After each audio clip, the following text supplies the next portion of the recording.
De la drogue, des violences, des rixes, enquête sur la face sombre de Paris, ça n'a aucun rapport. Voilà une soirée qui s'annonce légère ce soir sur C8. Ah, ça, je vous confirme qu'on va pas se fondre la poire ce soir avec un nouveau numéro d'Enquête sous haute tension, le magazine présenté par Carole Rousseau.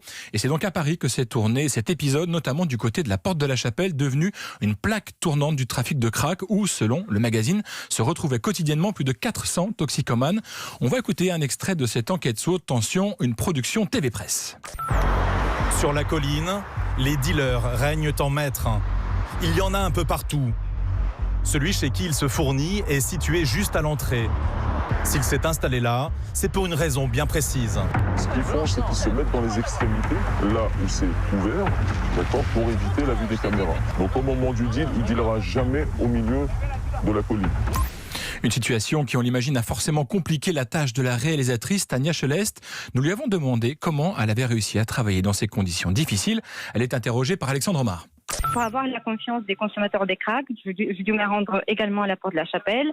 J'ai dû discuter avec plusieurs. J'ai jamais caché mon identité. J'ai toujours dit que j'étais journaliste.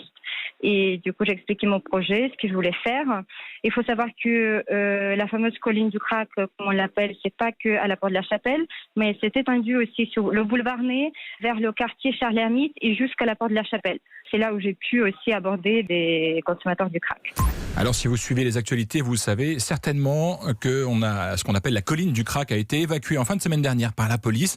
Pourtant, la réalisatrice nous a confié que les consommateurs, eux, errent toujours dans les rues du quartier. Et à ses yeux, on pourrait très bientôt voir se reformer ces campements insalubres autour du périphérique parisien. Enquête sous haute tension, c'est ce soir sur C8 aux alentours de 21h15.